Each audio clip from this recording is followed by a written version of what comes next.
good, y'all? Crosswalk episode 41. We back at it again. I'm Jax and Cross. So episode 41, man. So you said you got something for me.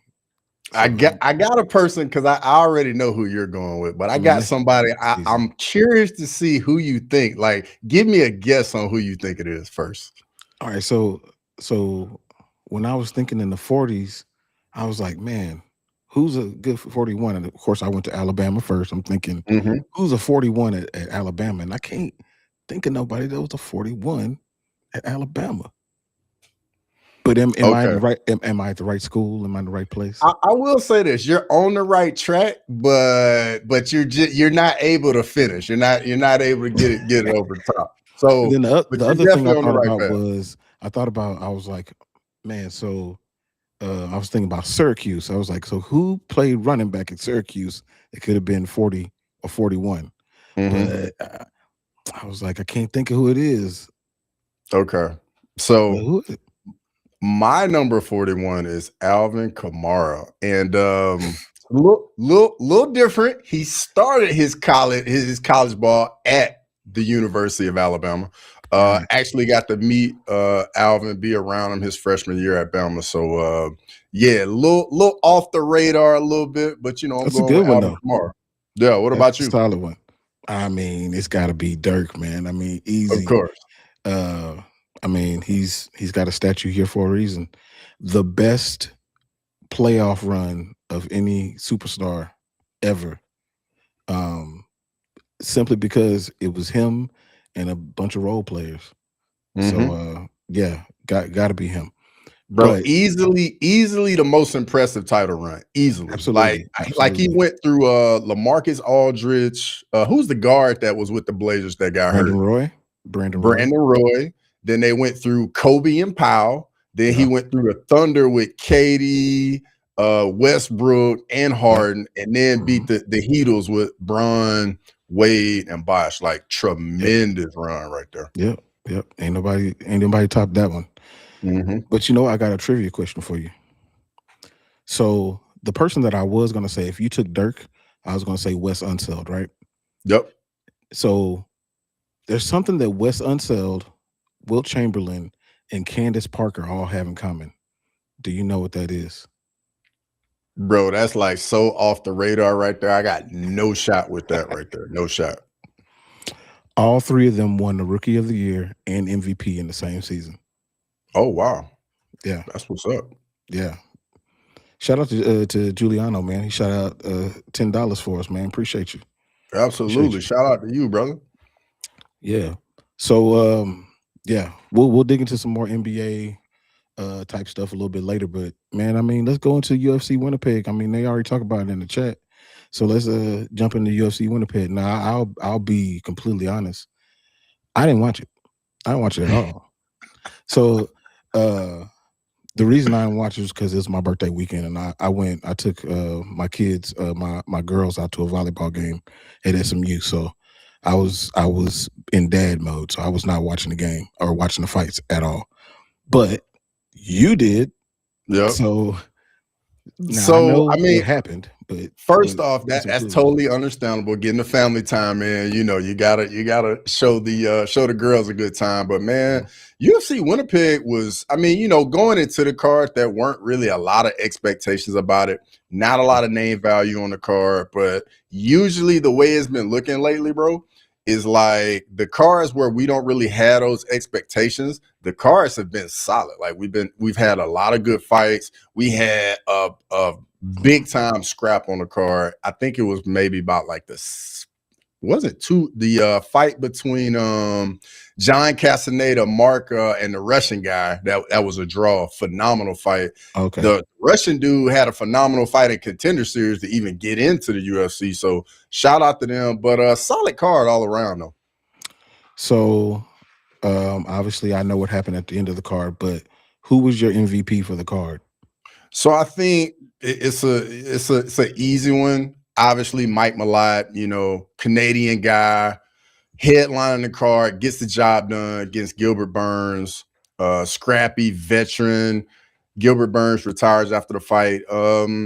So yeah, Mike Malott gets it done, and now it's trying to, be another new fresh. I'm not gonna say fresh name, but new up and coming guy at welterweight. Hopefully, he can go on a run and throw his name in the hat as well.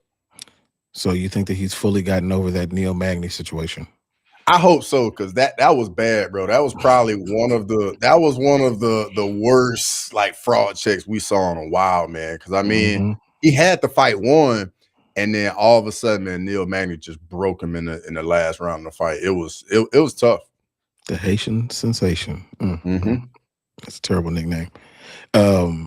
So that's the MVP of the card. So who had the most disappointing situation during this card? I'm gonna go with Kyler Phillips as my most disappointing. That was my dog of the week. I thought he was gonna come through. Yeah. I mean, he came in. I feel like Kyler Phillips, like he was kind of hot, had some energy on him, and now this is his third loss in a row. We were thinking this guy was gonna be, another player at bantamweight, and now here he is, lost his last 3. And to be fair, he's fought really good fighters, been in all the fights. So I don't think this is one of those type situations where he's not going to be in the UFC anymore, but he's got to figure something out and get back on the right track. Yeah, man, he definitely let me down. I thought that because it was almost like a back against the wall type fight. And don't get me wrong, Charles Jourdain has evolved his game. Even, with the losses that he's gotten along the way, he's gotten so much better.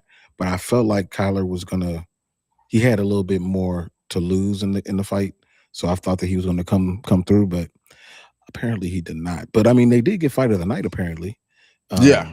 So I mean, that's a plus. But yeah, he's definitely, his back is against the wall now. That's for sure. So Rob Rex is talking about the Nalo and Herbert fight.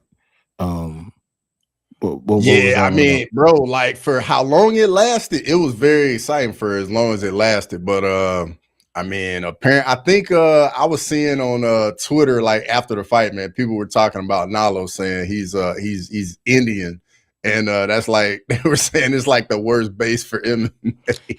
Yeah, that's true. That's true. Is what's the other dude? Jubilee. Yeah. That dude, he never looked good at all. I feel like the girl, who you remember her name? I can't remember her name. Tomar, Pooja Tomar. That's it, Pooja Tomar. I think she's the best Indian fighter in the world.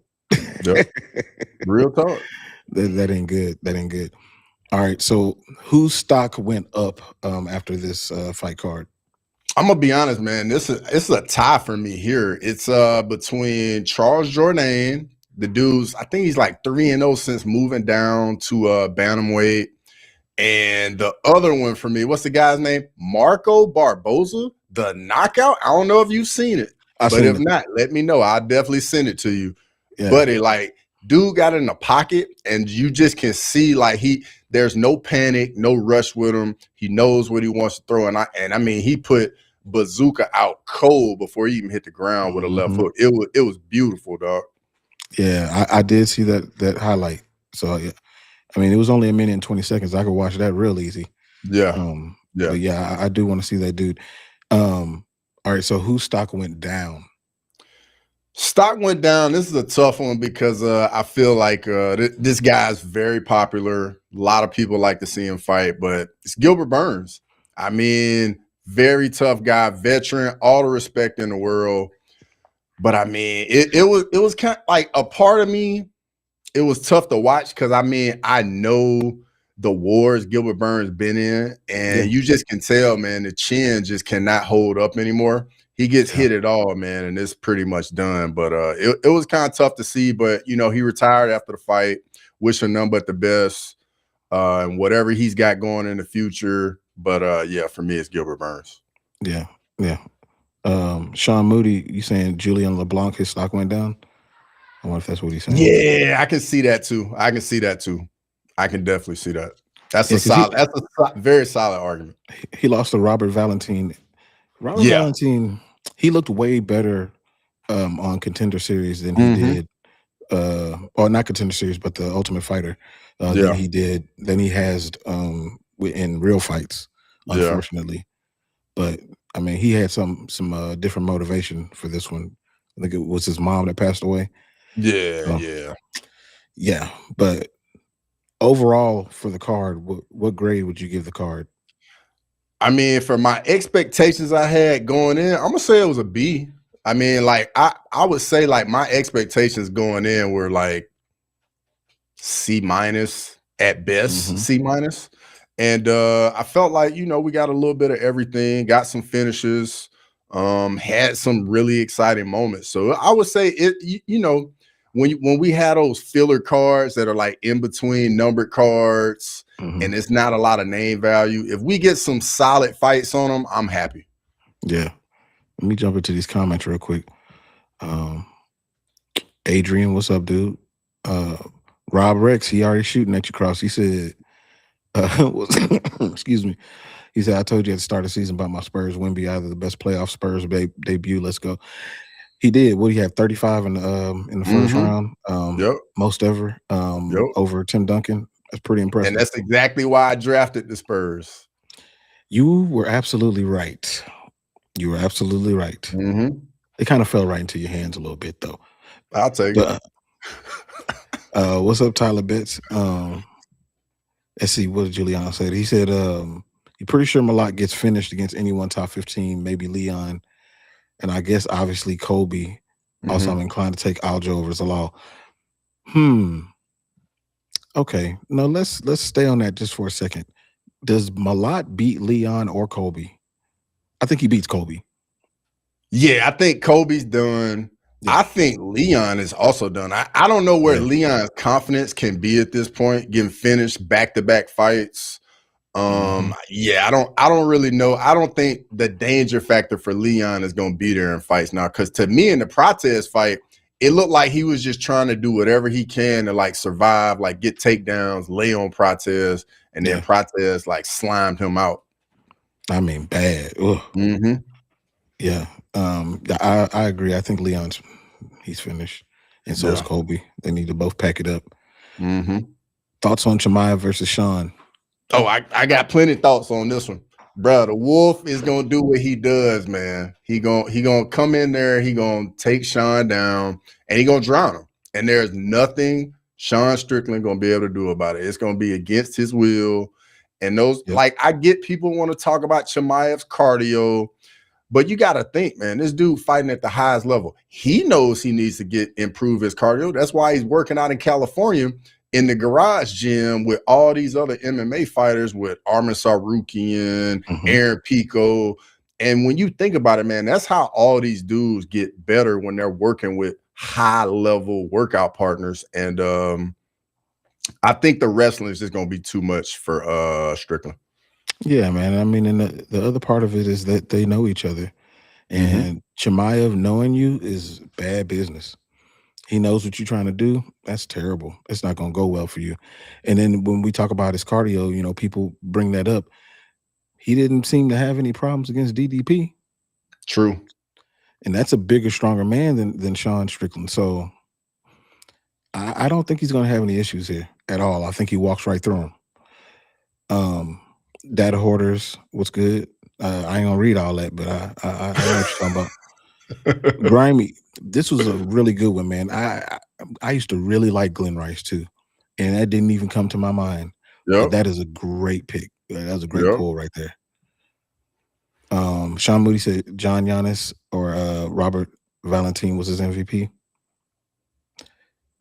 I am going to go back and watch that Barboza fight, by the way, Grimy.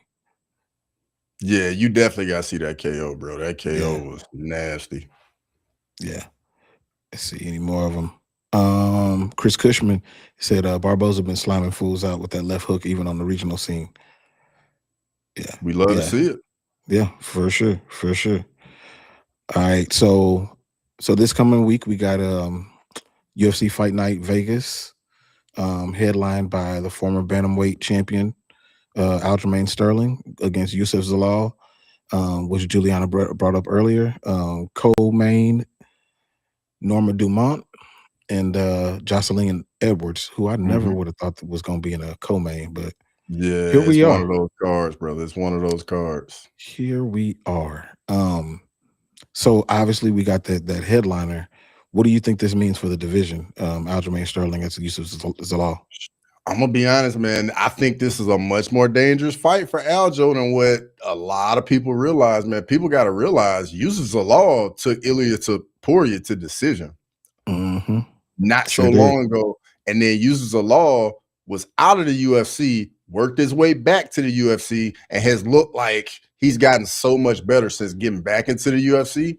He's Mm-hmm. also a really good grappler, got a really good submission game. I do Yeah. think Aljo will have a little bit of an advantage in the wrestling, but he can't get too comfortable grappling with Youssef Zalal because he, like I said, got the submissions. I do think Zalal is going to be better on the feet. So this is going to be a very tricky fight right here this weekend. So do you think that Aljo has fully grown into the division at this point now that it's been a while? He's had a couple of fights in the division.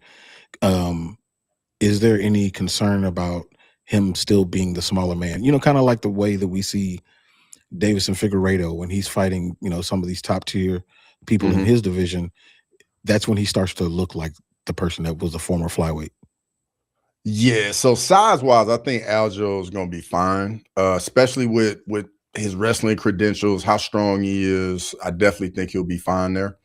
The issue where I think he may run into, Aljo's 36 years old, and I think that is something that a lot of people haven't really been talking about. And we know in MMA that 35 line, once you get under 170 pounds, like when guys get over that age, they traditionally don't really have a lot of success in the UFC. Alexander Volkanovski kind of went against the grain with it, but we're gonna see if Aljo can remain at the top of. I think he's probably in like the top, and he's definitely maybe in like the top 5 at featherweight. He's number 5 right now. Yeah, He's number 5. Yeah. I don't know how much you want to talk about Norman Dumont and Jocelyn Edwards. I do not anticipate an exciting fight. To me, Norman Dumont is not an exciting fighter. People like to watch her walk in, of course, but other than that, Hey, bro, Norman Dumont is blue and she don't even know it, dog. She my boo and don't even know it, bro. Real talk. Bro, she got that wagon back there, dog. It's true. But other than that, man, I mean, is there any interest in this fight? I mean, it's an important fight for the division in the sense that Norman Dumont's number 3. So basically that, I mean, it's important for the division. I don't think the entertainment value is going to be super crazy, but we going to be tuned in. But I will say it's a couple matchups sprinkled in on the card that I think are very interesting, like the Davy Grant, Adrian Martinetti fight. That dude was the guy that fought the Russian dude from this past weekend in the all-out scrap on Contender Series. So that dude, he always brings it. That should be a good one. Yeah. Montel Jackson, Honey Barcelos. I feel like that's got a chance to be a good one. We might get a finish in that. Yeah. Bro, the Rafa Garcia and Alexander Hernandez fight, I think that's going to be a scrap for sure. Really? I'm looking forward to that one. I think so, man. I really do. Okay. Cool. And then, I mean, I don't know what to expect from this Buchecha versus Spann fight. It's basically Buchecha want to try and get the fight to the ground any way he can. I think he's like a high credentialed BJJ black belt. And Spann, I feel like Spann might have one of the worst fight IQs in the UFC. Like, I don't know what really goes on, but got a very dangerous guillotine, I will say that, and got some big time power. But yeah, I feel like Spann hasn't really done anything in a while. Let's see. Like, he beat Lucas Brzezinski his last fight, but before that got finished against Waldo Cortez Acosta, beat OSP, and then lost 3 fights in a row. So, I mean, it's been very up and down. I mean, losing to Waldo doesn't look so bad now. Yeah, now. But, I mean, before they lost 3 fights in a row. Yeah, at the time, it was awful. But yeah, no, you're right. Ryan's got some work to do. I mean, Myra Bueno Silva and fell all the way down the card. I don't know what to expect from that lady anymore. She went from a title fight being favored in that title fight, and just fell completely off. Changed divisions and just I don't know what happened to her. Yeah. And then but my boy is on this card though. My homeboy Max Griffin is on this card. We'll see how that goes. This is a short notice fight for him too. Okay. So we'll see how it goes. We shall see. Isn't Max Griffin isn't he like 40 or close to it? Mm-hmm. Yeah, that's what I thought. I knew he was a vet in the game. Yeah. Yeah, 40 years old. Westy said Volkanovski is better than Aljo. Yeah. Way better. No, he said he's blacker than Aljo. Oh, my bad. I assumed it was better. Now, blacker than Aljo. Well, yeah, how does that work, Westy? How does that work? I see what he's saying there. I get what he's saying. But nah, he's not blacker than him. He not. And Aljo a cool dude, man. I got a chance to meet Aljo. He's a cool dude. Yeah. Dude, Aljo looks so small next to you. Speaking of, so I told you I went to the SMU game, right? And this is not my first time going to the SMU volleyball game. And there's this girl, she's a sophomore on the team, and her name's Favor Anyanwu. Bruh. She bigger than you. She Nigerian, huh? Yeah.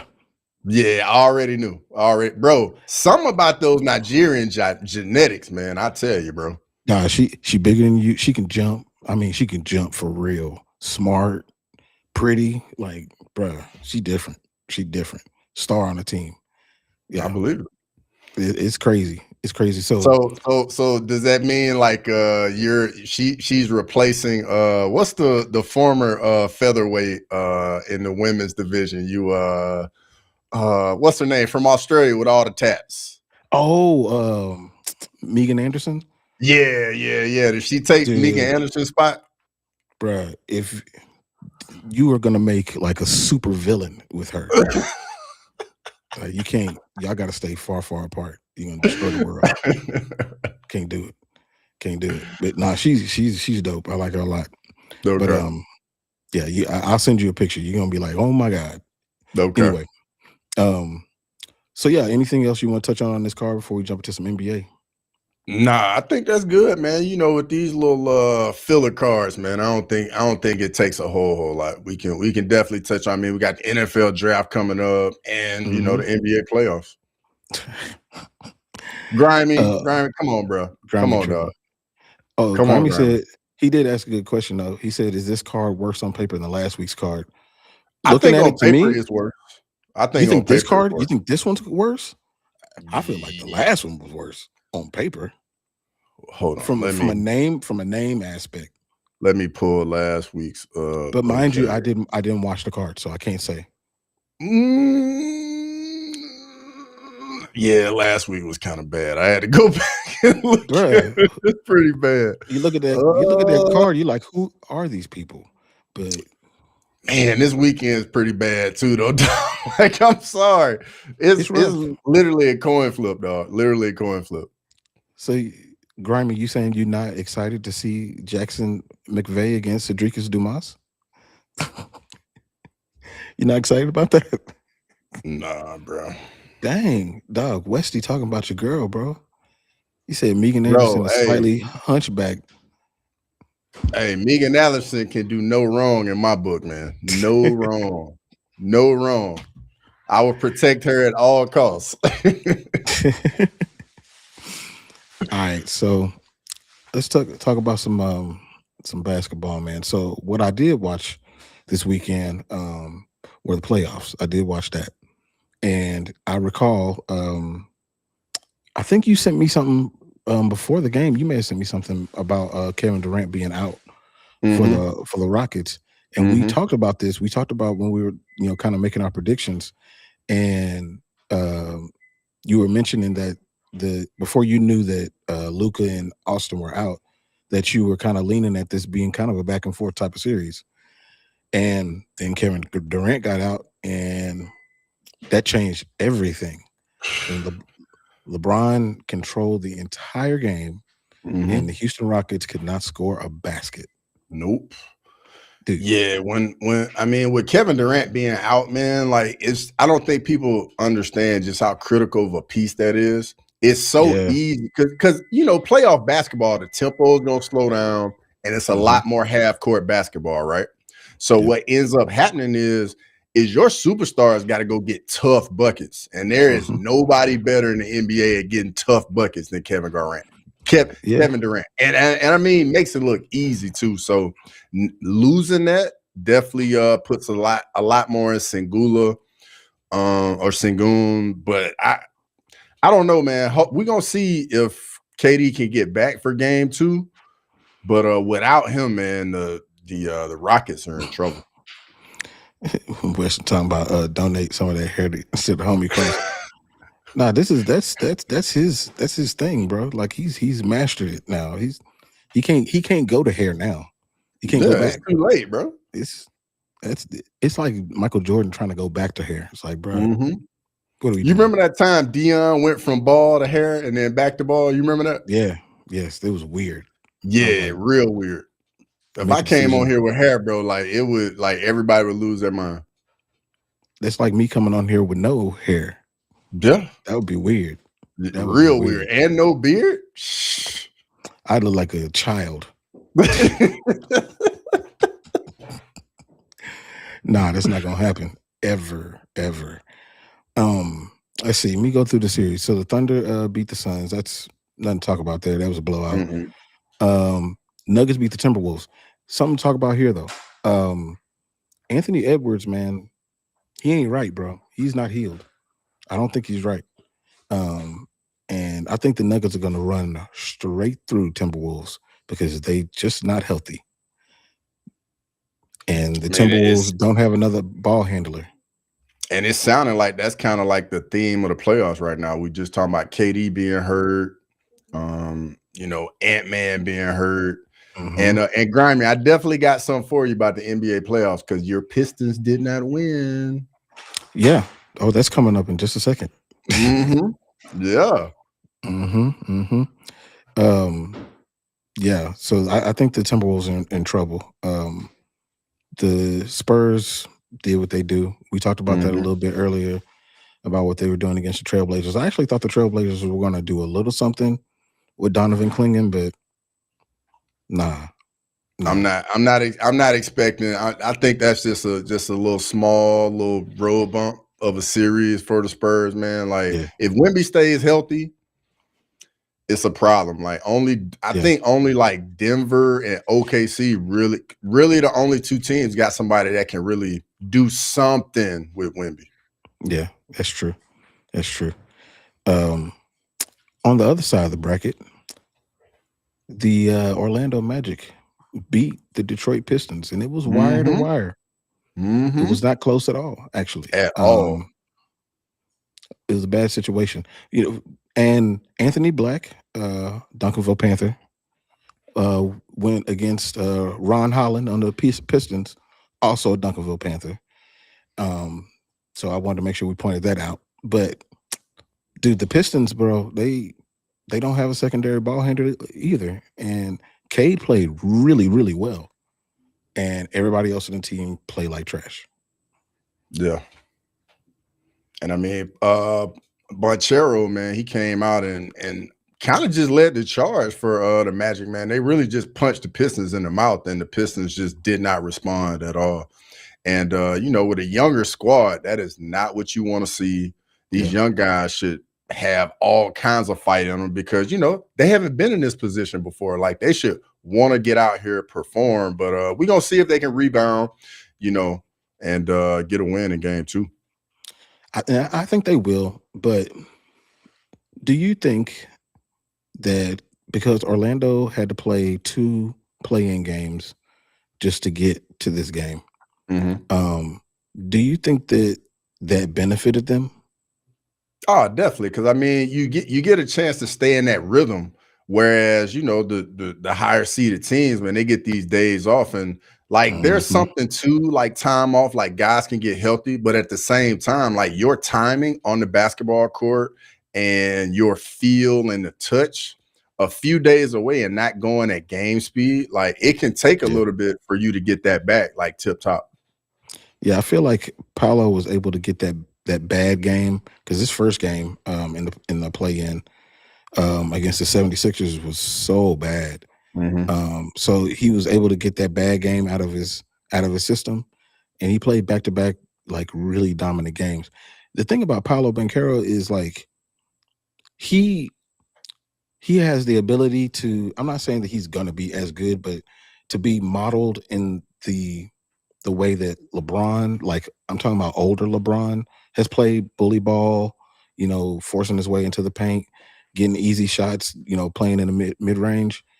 He could be that end of the spectrum, or he could be Julius Randle, taking shots that he don't need to be taking, relying on his jumper when he should be playing bully ball, all that. Like that's the spectrum for him. If he's playing like he just did in these past two games, that's closer to LeBron. That's all NBA Paolo Banchero. But if he plays like he did in that first one, that's bad Julius Randle.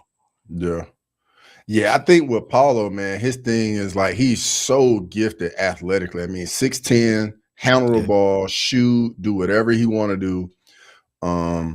I think for him it's more sort of mindset. Like I think he needs to go into games thinking like, hey, I don't care who's on the floor. I'm the best player out here. And I definitely can come out here and I can show it.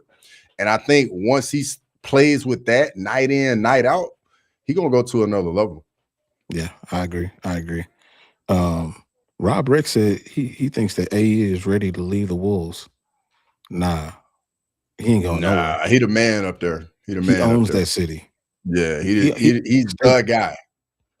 He ain't going nowhere. He ain't going nowhere. Westy says, should I create an IG group chat for all my homies to share channels? You should. You're the bridge, man. You're the bridge. You definitely should. All right. Hawks Knicks. It was a really good game. Jalen Brunson. Yes. Now, CJ McCollum was balling. Jalen Johnson wasn't. And the Hawks can't rebound. That's really what it came down to. They can't rebound, especially against the Knicks. I don't know. Yeah, I ain't gonna lie to you. It's something about I've always been a fan of like the Knicks in the playoffs because for whatever reason, man, when the game's in Madison Square Garden and you hear the crowd, you see Spike Lee on the side. It's something about those playoff games in New York City and Madison Square Garden. Even though you never really expect the Knicks to win it all, it's just the atmosphere at Madison Square Garden can't really be beat. That's very true, and they ain't won it all since 1973. So, you don't expect that from them, but I feel like the game is better when the Knicks are good, the Lakers are good, the Celtics are good. Like it's more engaging when those teams are good. So I do like to see them do well, but I thought this was going to be a little bit. I mean, it's only game one. I expect this to be more of a series because the Knicks tend to play down to their competition a lot. But there's one thing that's missing from the series that I wish was there, and that's Trae Young. Yeah. Trae Young is different when he played the Knicks, man. He's a different guy. So we'll see if Jalen Johnson can get back into the game and match what CJ McCollum is doing, and then the Knicks can make this a series. Let's see. The Cavs beat the Raptors. I fully expect that to happen. And then the Celtics blew out the 76ers. 76ers ain't healthy, so no Embiid. Yeah. Let's see what Rob Rex say. He said Spurs versus Boston in the finals. Not a bad pick right there. Highly possible. Highly possible. I don't know. The real series is going to be when the Thunder face the Spurs later on. Yep. But before that, Spurs got to get through the Nuggets. Yeah, and I mean, bro, Wemby Jokic is gonna be that's gonna be the matchup of the series. Yep. We'll see, man. But I'm very hype on the playoffs, man. It's starting off well. Um, James Harden hadn't played bad yet, but it's coming. So just wait, y'all. Just wait. Just wait. He going Stephen A on him. Yep. Just wait. Just wait. It's two things that are always true. Donovan Mitchell never gets to the conference finals, and James Harden is going to start playing like a two-way player in the playoffs. Both those things happen every time. Every time. And Donovan Mitchell's thing, it's not always his fault, though. So it's just the team. It's just the team. All right, so let's dig into the draft, man. The NFL draft. So before we dig into it, man, so I have a unique question for you. So you've been drafted before, not into the NFL, but you've been drafted before. So if you could go back, knowing everything that you know, and you could have been drafted in the MLB, the NFL, or the NBA, which one would you have wanted to be drafted in? So it's so different because I mean, with the MLB draft, at the time when I was in it, there were like 50 rounds, and getting drafted in MLB, like you're not going straight to the big leagues. Like you still got to work your way up through the minor leagues. Yeah. So first off, that whole process puts the MLB at the bottom just off that, because the NFL, you get drafted in the first 5 rounds, you're pretty much on the team. Like you're gonna get a roster spot, you're getting guaranteed money, and it's totally different.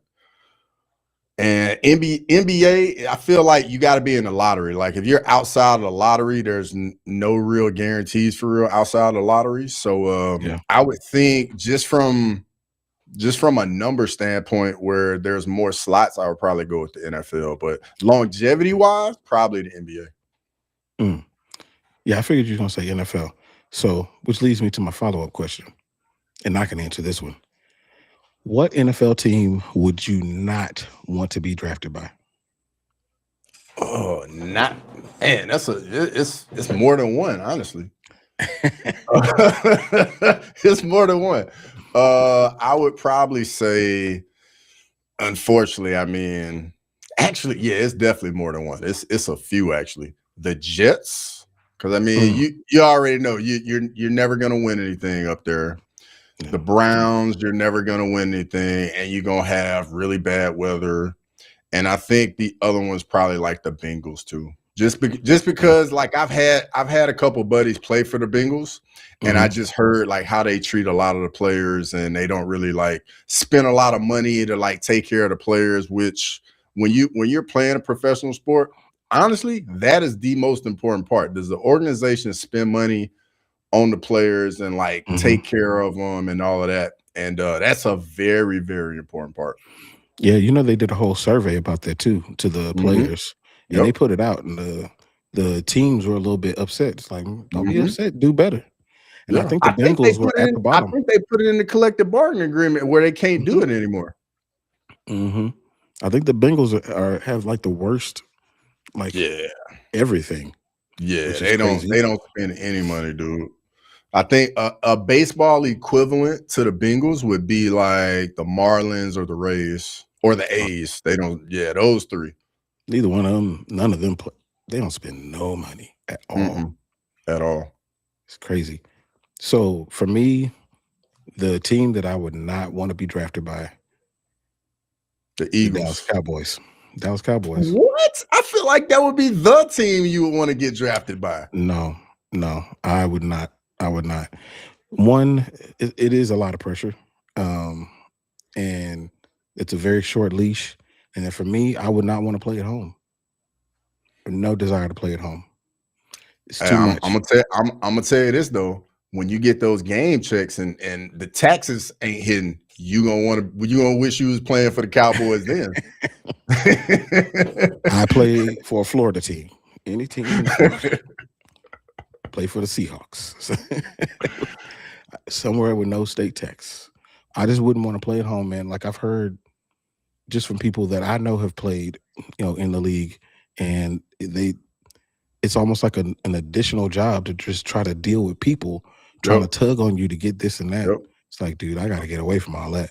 All the tickets you got to get week in and week out. All the things people want you to show up and do and all that. So that definitely plays a part. But on the flip side, when you're from a city and you come to town to play, you're gonna have to deal with all that, and it's gonna be huge. I'm sure. Mm-hmm. If you're playing outside the division, then every once in a while. Yeah. Now I would struggle playing for the Eagles and the Giants and the Redskins, but I see that check, that'll change everything. Yeah. You would probably really enjoy playing for the Texans though. Immediately retire. About to go play in the USFL. All right, so the NFL draft, man, is on Thursday. Do you like how the draft is split up, where they do the first round, they do like second through maybe the I think fourth, they do second and third, fifth. Say that again. It might be the second and third, and then they do the fourth and the rest of it on Saturday. I think. Okay. It's something like that. So I do like how the first round is just its own thing, because I'm going to be honest, like having been in professional sports, guys that get drafted in the first round, they get treated differently inside the building. It just is what it is. They get paid differently, and they're going to get opportunities that none of the other guys are going to get. So I totally get that. Make a spectacle of it. But then like the second, third round guys, I feel like those are the guys that really like mold the organization. Like those are the guys who are going to show up, get the job done. They're not really looking for the glitz and the glam, but the first rounders are the guys that have usually been that guy for a long period of time. So I don't have an issue with the way it's set up. And then by day 3, like you just check your phone and just see who's coming off the board at that point. Yeah, pretty much. So have you heard? I mean, obviously we know Fernando Mendoza is going number 1 overall. That's what's up? Speaking of Houston or Boston, I don't know where they are. I have no idea. What's up, S Dogs? Sterling, good to see you, brother. Yep, Rockets in 5. I mean, I hope so, bro. I am rooting for the Rockets in this series. I am, but that's only because of Kevin Durant. It's only because of Kevin Durant. That's the first. So okay, let me explain. If they weren't playing the Lakers, then I wouldn't be rooting for them. But okay. It has everything to do with the Lakers, Michael Jordan. I can't have LeBron doing too good. We got to level it out now. Gotcha. I'm gonna need you to go ahead and lose. But good luck in life. But I'm gonna need you to lose this game. Anywho, so we know that Fernando Mendoza is going number 1 overall. Have you heard any rumors, anything before I go to my rumors of what I think might happen? So, man, I feel like on social media, what I've been seeing a lot of, man, it's just been a lot of information, a lot of news around the former Alabama quarterback, Ty Simpson. Like, I've been seeing he going to move all the way up the first round. I've been seeing he can go in the second round. And just looking at the draft, honestly, like it's not a very quarterback deep draft. And I feel like every year with the draft, when like the day of the draft, the quarterbacks get a bump. They get a bump. They all move up. And I think that's definitely going to happen with Ty Simpson. If you look back what he did at Alabama, had no running game to support him. No running game at all. God awful run game. Offensive line play was atrocious most of the year. And he still had Bama in pretty much every game. And he was the Heisman front runner for majority of the year until he hit October. So and like I've seen him interact with John Gruden. So I think from the neck up, he's got everything he needs, processes information well, throws really good intermediate underneath throws. The deep ball accuracy, I think, needs a little bit of work. He can hit that intermediate throw where he's got to get it over linebackers, get it underneath safeties. He can make those throws like deep digs. He's real good at hitting those. Yeah. So I think for him, it's just going to ultimately come down where he goes to, because moving up the draft is it's a gift, but it's also a curse. Like, you're gonna get more money moving up, but you're going to a worse off team that needs way more help than just you. And as you know, with quarterbacks, man, like, you can be all world, but if you ain't got an offensive line that can protect you and you ain't got weapons that can do something when you give them the ball, it's irrelevant at that point. Yeah, it's true. Like, when it comes to Ty Simpson, I was with you. I mean, I thought that, halfway through the year, I had him number one on my Heisman ballot for sure. Mm-hmm. But obviously things kind of fell off towards the end of the season. But I think what he reminds me of a little bit more athletic Brock Purdy. That's who he reminds me of. Not in the sense of Brock Purdy being Mr. Irrelevant, but the Brock Purdy that we see now. Mm-hmm. I think that Ty Simpson is a first round talent. But I think the lack of starts is what, obviously has made him slide down. But I think he goes to the Cardinals. I think that's who gets him. I think the Cardinals might trade. I think they might trade back in and snatch him up because they need him. They got Jacoby Brissett, who they have a little contract dispute going on right now. But he can come in, sit behind Jacoby, learn for a little bit. Jacoby is not the future. Yeah, he's a bridge quarterback. Yeah, so and I think that Ty, he has every right to come in and compete for a starting job very early in his career. So I think that he does go in the first round. I think he goes to the Cardinals. Okay. Yeah. Well, another rumor I've been hearing, and I just from all the college football that I watch, I'm not sold at all. So I've been seeing a lot of people talk about Caden Proctor, the left tackle out of Alabama. Mm-hmm. Now, got all the measurables, massive human being, things like 6'6", 6'7", like 360.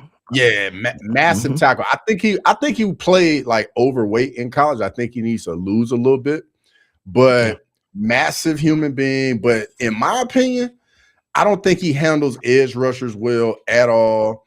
I think once he gets engaged with guys can disengage and get him over his feet way too easy. I think NFL edge rushers are going to eat him alive early. And I think he has very heavy feet. Like, he doesn't really move well laterally, in my opinion, because he's just so massive. You know what I mean? Yeah, big old boy. So I definitely think a guy like that is going to be a pick where you're going to have to develop him, and it's going to take a little while. But got the intangibles, got the size, but I think some of the little things are going to get the better of him in the league. Are they going to be able to kick him inside, make him a guard? A guard? I mean, you could do that early in his career, leave him at guard and then handle like 3 techniques, which the issue there, though, is with him being so big, will he able to get the leverage? Because he's going to have to pull. He's so tall. Yeah, exactly. But I will say this, though, like in college where they got him on the edge and like got him in space, he did not look bad in space. So that might be something that you could do with him. Shoot, he even got the ball in college. Mm-hmm. Yeah. That's a big old boy to bring down. Mm-hmm. Yeah. No, I think he goes first round. I think he still goes in the first round. I think he goes a little bit later in the first round because of those things. But I mean, you see the size, you see the potential for him to be athletic. I mean, they're not going to give him the ball. And even in a situation where, they're playing a sorry team, they're not going to give him the ball if they don't think that he can move. So he can obviously do that. So I think if he stays disciplined, gets his weight under control, which I'm sure he's going to have a weight clause in his contract. If he's able to do that, man, I think that he can do well. But I do think that they're going to try to figure out a way to maybe push him to the right side as a right tackle or kick him inside at some point. Maybe who's on the team. But no, I think he's good. I don't think he's going to be the first tackle off the board. I think it's going to be Francis Maianoa from Miami. Yeah, he's a mauler. He's a mauler. Yeah. I like him a lot. Yeah. Whom I think could be the Cardinals' first pick early in the draft, depending how things fall. They could go him, or they could go who's left out of Arvell, Reese, or David Bailey. But we'll see. We'll see. I'm gonna tell you another guy I really like in the draft, man. And I mean, physical freak dude was created in a lab. But the tight end out of Oregon, Sadiq, I think Kenyon Buddy Sadiq, ran like I think he ran like a 4.443 as a tight end. Like people was comparing his combine to receivers. So I feel like that position has kind of dulled down. I guess you could say, because I mean Kelsey's at the end of the road. Kittle's kind of at the end of the road dealing with a lot of injuries, and we don't really have those big name tight ends in the league that really just commanded so much attention. And I think it's about that time where the NFL, they start to put out these young tight ends that's super athletic. You can flex them out, you can attach them, they can block. And Gronk, that's another tight end that one of the greatest ever that we've lost recently to the game. So I think the tight ends are definitely is a guy I definitely think we need to keep our eye on. Yeah, man, it's him. He's the number one tight end, and I do think that he's going to be highly sought after. I don't know what his blocking is really going to be like, but he may not even need that. I mean, old buddy down in Atlanta, he ain't really he don't be blocking. He's just a big receiver. Yeah. Evan Ingram, he just a big receiver. He don't be blocking. Yep. So I think that he'll be successful. But the second tight end off the board is one that I'm very interested in. It's going to be Eli Sowers. He was the student athlete. I think he won like the student athlete player of the year. He ran a 4.5, former quarterback. And his birthday is actually on the same day as mine, which is interesting. But I think that he's going to be really good. He's going to be a sneaky one. He's going to not go on the first day. I think he'll be a second day pick, but I think he's going to be a sneaky pick for whoever gets him. After obviously Kenyon Sadiq is the big name at the position. Yeah. So I got a question for you. So I don't know if you're familiar with this guy, but Taylor Green, the former quarterback from Arkansas, 6'6", ran like 4.3, 4.4, just like physical freak. Definitely a developmental guy. Yeah. What round do you think he'll go in, and do you think he's gonna get an opportunity at quarterback? So I think he'll probably go. I think he's going to get drafted. I think he'll go late rounds, like fifth, sixth round, something like that. Because you still got all these other quarterbacks who they view higher for whatever reason. But like if you look at his physical stature and his physical attributes, like it's hard to deny what he can do. And I think that he's going to get an opportunity to play quarterback. I think they're going to bring him in at quarterback. I just think he's going to get drafted later on, so they can justify just storing him on the squad and letting them develop, kind of like what we're doing over here with old buddy used to play for Tennessee. He plays for the Cowboys. The backup, dang, what's his name? I can't remember his name now. That's your squad. But that dude has a cannon for an arm, just a physical freak. You talking about Joe Milton? Yes, thank you, Joe Milton. Yeah. That's who he kind of reminds me of. I mean, he's faster than Joe Milton, but I mean, if anybody's seen Joe Milton throw, I don't think anybody throws like that. Bro, Milton can throw the ball to the sun, dog. Yeah. So, yeah, I think it's going to be kind of like that. But and they might get him in on gadget plays and things like that. But I mean, in best case scenario, they use him like old boy from New Orleans was used, where they get him in to do a lot of different things. Taysom Hill. Yeah. So I do think he gets drafted though. Okay. He did too well, from a physical standpoint. So the Cowboys.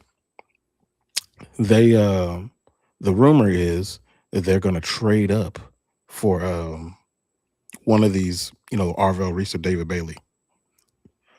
Okay. Do you think that they should? The 12 and 20.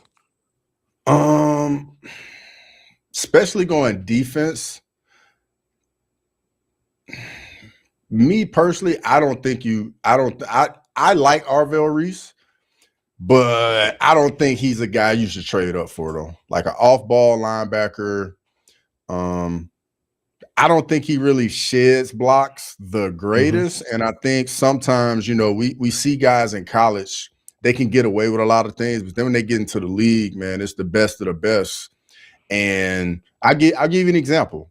Roquan Smith, when he was at Georgia, all-world linebacker, buckets winner, the whole nine. But then he gets to the league, gets to Baltimore, and now he can't get away from guards. Like, they get up to the second level real quick, and he's got short arms. They get engaged with him, and he just cannot get off blocks. And that's one of those things that kind of got overlooked in college. And Arvell Reese, for me, is like very big, which I think is more like the old school version of like middle backers in the NFL, where I think like they're going away from size and getting more so to speed, agility, change of direction. So it's going to be interesting to see how he develops, but I don't think the Cowboys should trade up though. So who has the better career? Arvell Reese, Sonny Styles? That's so tough because honestly, it's going to matter where they go. You know what I mean? Like fit, when it comes to sports, man, fit is everything. Because I mean, you would go to a system where, let's say you're a traditional 4-3 middle backer, and then you go to a team that just brought in a defense coordinator that's going 3-4, and now they want you to maybe like slide outside or maybe do some things that you ain't really accustomed to. So the big thing with professional sports is just finding the right guy for the system you run. And I think those are the guys that have the best success. I got to address this comment real quick. So I'm assuming it's Tennessee Vols. He said Jordan Tyson will be the best receiver in the league soon. Oof. That's interesting. Is he the best receiver in this draft? Is he better than Carnell Tate? I think Carnell Tate's speed kind of gives me a little hesitation, because in the league, if you don't have that extra gear in the league, you ain't really gonna get much separation. Like, you think about the guys in college that didn't run the 40 well, they get to the league and then all of a sudden they can't separate. And I think we might see a little bit of that with Carnell Tate. So I think between the two, I like Jordan Tyson a little more. Yeah, I think I like Tyson a little bit more. But to say he's going to be the best in the league soon, that's tough. That's tough. Yeah, I'm with Grimy on this one. I'm a big Jamar Chase fan. You got Chase in there. You got, Jettas in there. You got CD. You got George Pickens.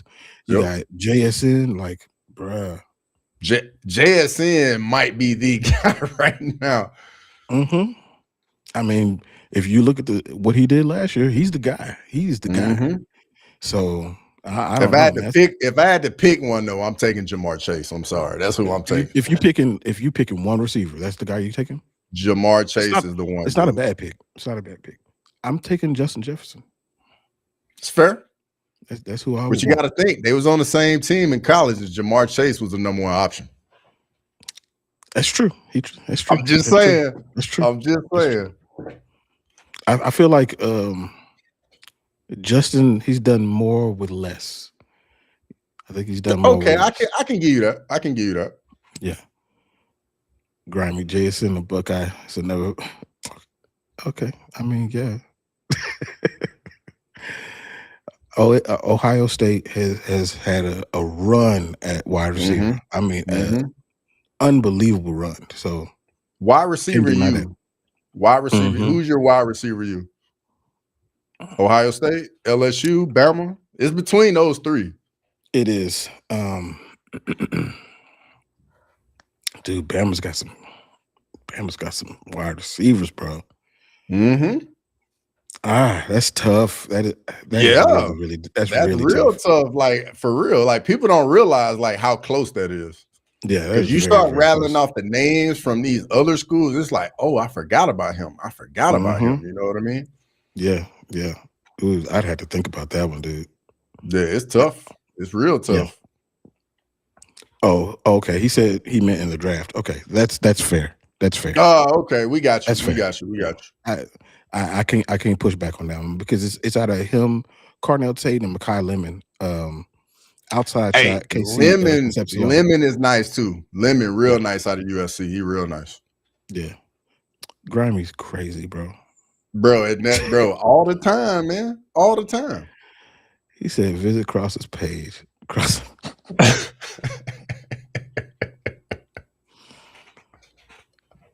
Dog, you crazy. Oh, man. All right. So we didn't hit everything, bro. Anything you want to touch on before we get out of here? No, I think we can get out of here, bro. Just looking forward to the draft on Thursday. Absolutely. And obviously the card this weekend and the NBA playoffs. But shout out to everybody in the chat, man. We always appreciate it. As always, y'all always in here cracking the jokes, chopping it up with us. We always appreciate it. So I just want to say thank you to everybody. Yep, definitely. And make sure y'all go back and watch some stuff that y'all haven't watched before. Other streams, other videos or whatnot. Just support the channels. So on that note, man, we'll see y'all next time. Peace. Thanks for watching Crosswalk. Come back next Monday to chop it up. So please